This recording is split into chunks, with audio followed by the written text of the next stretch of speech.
Si on vous dit consommation d'énergie, vous pensez énergie consommée par l'occupation du bâtiment, chauffage, eau chaude, climatisation.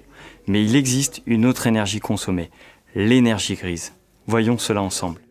Approche bioclimatique, renforcement de l'isolation, installation de systèmes performants et intelligents, tous ces efforts sont faits pour réduire les consommations énergétiques liées au fonctionnement du bâtiment. Mais le bâtiment consomme aussi une énergie appelée énergie grise. Cette énergie n'est pas liée à l'usage des équipements du bâtiment, mais à l'énergie requise tout au long du cycle de vie du bâtiment et des éléments qui le composent.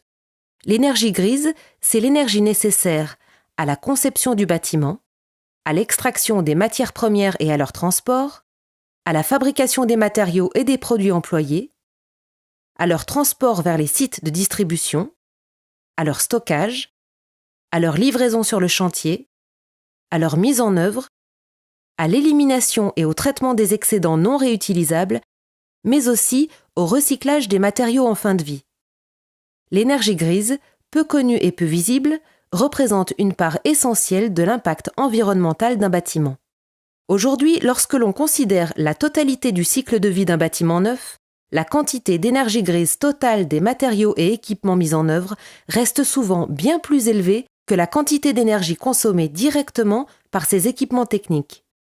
Au-delà de l'affichage des consommations de fonctionnement, devenu obligatoire avec le DPE, l'indicateur énergie grise devient peu à peu un élément clé pour estimer la véritable empreinte environnementale d'une construction.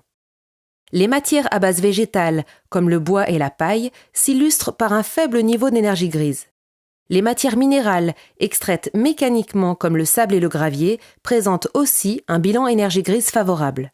En revanche, dès que les matériaux subissent des cuissons, comme par exemple la brique ou le ciment, le bilan énergie grise est gravement alourdi.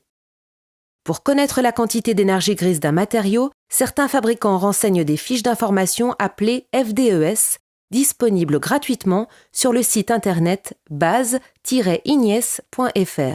Ces fiches contiennent de nombreux critères sur les impacts environnementaux et sanitaires des produits et équipements du bâtiment.